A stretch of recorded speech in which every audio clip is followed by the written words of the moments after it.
یہ جو ریفلیکشن ہے سورہ نجم آیت نمبر 13 سے 16 تک ہے، اور اس میں اللہ سبحانہ و تعالیٰ نے سدرۃ المنتہا کا ذکر کیا. تو اس حوالے سے میں انشاءاللہ کچھ اپنی ریفلیکشن شیئر کرنا چاہوں گا. اللہ فرماتے ہیں وَلَقَدْ رَآهُ نَزْلَةً أُخْرَى، اور ایک مرتبہ پھر اس نے اسے دیکھا. یہاں پہ بات ہو رہی ہے کہ جبرائیل علیہ السلام کو سیکنڈ ٹائم نبی صلی اللہ علیہ وسلم نے اوریجنل فارم اور شیپ میں دیکھا. ان دا سدرۃ المنتہا، سدرۃ المنتہا کے پاس اس کو دیکھا. اندہا جنت المأوا، جہاں پاس ہی جنت المأوا ہے. اذ یخشل سدرۃ ما یخشا، اس وقت سدرہ پر چھا رہا تھا جو کچھ کے چھا رہا تھا. ما زاغ البصر وما طغى، نگاہ نہ چوندھائی نہ حد سے متجاوز ہوئی. The sight of the Prophet ﷺ did not swerve, nor did it transgress its limit. لَقَدْ رَآيَا مِنْ آيَاتِ رَبِّهِ الْكُبْرَى، He certainly saw of the greatest signs of his Lord، اور اس نے اپنے رب کی بڑی بڑی نشانیاں دیکھی. سب سے پہلے تو سدرۃ المنتہا کا میننگ کیا ہے؟ سدرۃ المنتہا کا میننگ ہے کہ وہ بیری کا درخت جو آخری یا انتہائی سرے پر واقع ہے، جو ایج پر واقع ہے. ابن جریر جو ہیں رحمہ اللہ وہ کہتے ہیں سدرۃ المنتہا وہ جگہ ہے اس پر ہر عالم کا علم ختم ہو جاتا ہے، آگے جو کچھ ہے اسے اللہ کے سوا کوئی نہیں جانتا. سدرۃ المنتہا وہ جگہ ہے ہیونز میں جہاں اوپر سے نیچے جب چیز آتی ہے تو رک جاتی ہے، اور اس کے بعد فرشتے لے کر جاتے ہیں، اور جب نیچے سے اوپر کوئی چیز آتی ہے تو وہاں آ کے رک جاتی ہے. اس کے بعد وہ ڈائریکٹ اللہ سبحانہ و تعالیٰ کی طرف جو ہے جاتی ہے، یعنی یہ وہ حد ہے. اور نبی صلی اللہ علیہ وسلم نے سدرۃ المنتہا جب دیکھا تو اللہ کے نبی صلی اللہ علیہ وسلم نے کہا کہ میں نے ایسے کلرز چینج کرتے ہوئے دیکھا اسے اس ٹائم پہ جو میں نے آج تک دنیا میں نہیں دیکھے. یعنی there are so many colours, wavelengths, frequencies جو ابھی انسان کی نظروں سے اوجھل، لیکن اللہ سبحانہ تعالیٰ کہتے ہیں کہ ہم نے گریٹسٹ سائنس اپنے نبی کو جو ہے وہ دکھائے. اور سدرۃ المنتہا کے اوپر جو ہے وہ جنت المأوا ہے. جنت المأوا کو میں تھوڑا سا بتا دیتا ہوں. جنت المأوا کے لغوی معنی ہے وہ جنت جو قیامگاہ بنے. حضرت حسن البصری رحمہ اللہ کہتے ہیں کہ یہ وہی جنت ہے جو آخرت میں اہل ایمان و تقوی کو ملنے والی ہے، اور اسی آیت سے انہوں نے استدلال کیا جنت آسمان میں ہے. قتادہ رحمہ اللہ کہتے ہیں کہ یہ وہ جنت ہے جس میں شہداء کی ارواح رکھی جاتی ہیں. یعنی اس سے مراد وہ جنت نہیں ہے جو آخرت میں ملنے والی ہے، بلکہ شہداء کی ارواح وہ ہوتی ہیں یہاں پہ. تو ابن عباس بھی یہی کہتے ہیں. بہرحال ہم سب کو جنت المأوا کی ہی اسٹرگل کرنی چاہیے. اور یہ جنت المأوا کچھ میں نے آپ کو بتایا اسلاف کے نزدیک کیا ہے. ٹریز کا قرآن میں کئی بار ذکر ہوا ہے، بے شمار ٹریز کا، جن میں سے سدرۃ المنتہا ایک tree, the great tree in heaven, جہاں پہ اللہ کے نبی صلی اللہ علیہ وسلم نے ابراہیم علیہ السلام کو دیکھا.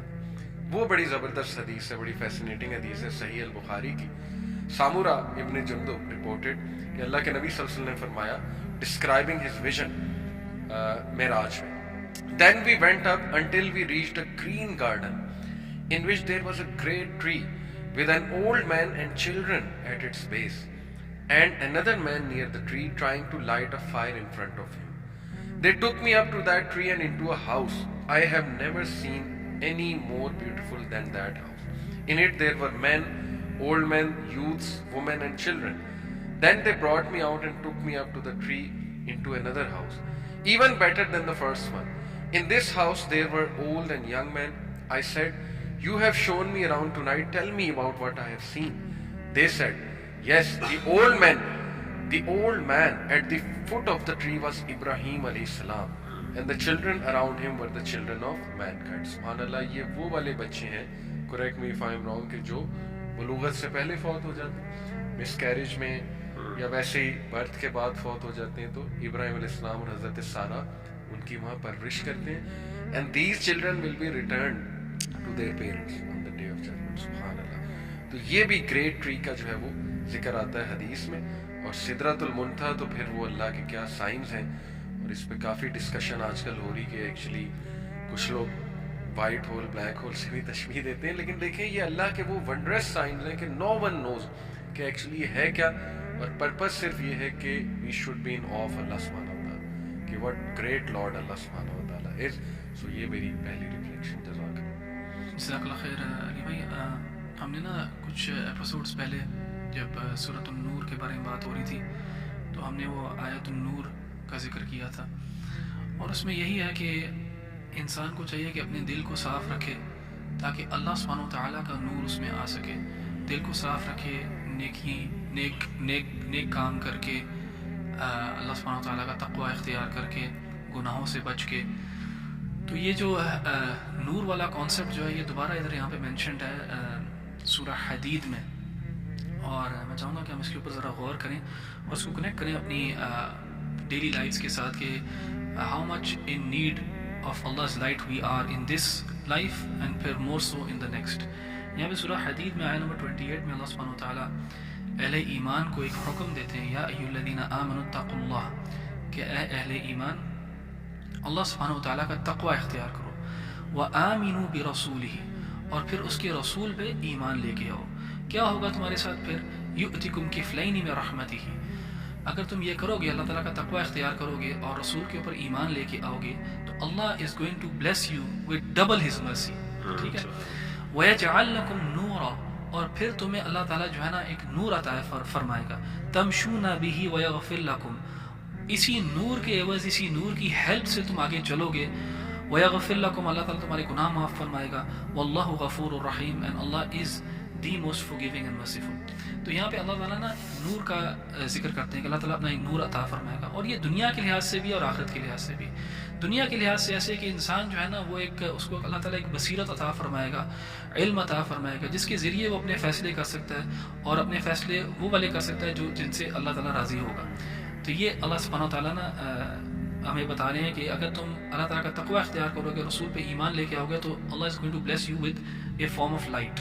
اچھا، یہ لائٹ جو ہے سورہ حدید میں آیت نمبر 12 میں اللہ سبحانہ و تعالیٰ نے ہمیں بتایا کہ کیسے اہل ایمان کو آخرت میں بھی ہیلپ کرے گی یہ لائٹ.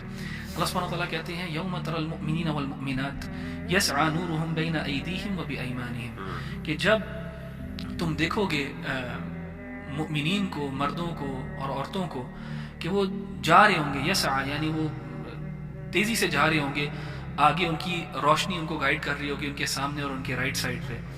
بشراکم اليوم جنات تجری من تحتها الانہار، ان کو بشارت دی جا رہی ہوگی جنات کی جن کے نیچے ندیاں بہتی ہیں. خالدین فیہا، اس میں ہمیشہ رہیں گے. ذالک هو الفوز العظیم، اور یہ بہت ہی بڑی کامیابی ہے.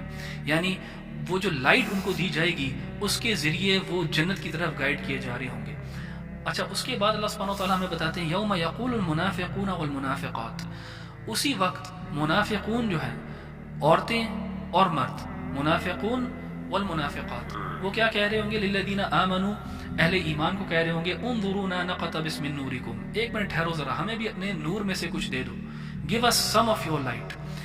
اب یہ کون لوگ ہیں؟ یہ کفار کا ذکر نہیں ہے یہاں پہ. یہ بڑا اہم ہے یہاں پہ ذکر کرنا کہ کفار کا تو پہلے ہی فیصلہ ہو چکا ہے، اور کچھ علماء نے کہا ہے یہ پل صراط کے اوپر واقعہ پیش آئے گا کہ جب پل صراط کے اوپر جب چلنا مشکل ہوگا، جب آگے جانا مشکل ہوگا، تو اہل ایمان اپنے نور کی وجہ سے ایزیلی کراس کر رہے ہوں گے. لیکن منافقین جو ہیں وہ اہل ایمان کو روکیں گے اور کہیں گے ہمیں بھی کچھ اپنی لائٹ دو، کیونکہ ان کے پاس لائٹ نہیں ہوگی. اور یہ منافقین یہ وہ لوگ ہیں جو اہل ایمان کے ساتھ ہوتے تھے دنیا کے اندر، وہ آپ میں اور میرے میں اٹھتے بیٹھتے ہیں. تو یوم یقول المنافقون والمنافقات للذین آمنوا انظرونا نقتبس من نورکم، جب وہ مانگیں گے یہ لائٹ، ان کو کیا جواب دیں گے اہل ایمان؟ قیل ارجعوا وراءکم فالتمسوا نورا، کہ تم واپس چلے جاؤ، جہاں سے ہم نور لے کے آئے تھے وہاں سے لے آؤ جا کے، یعنی پیچھے چلے جاؤ جا کے، وہاں سے لے آؤ جا کے نور. یعنی کہاں سے؟ دنیاوی زندگی سے، اپنی نیکی سے، تقوی اختیار کر کے، برائیوں سے بچ کے. اسی طرح ہم نے this is how we attend this light, تو تم بھی وہاں سے جا کے لے آؤ.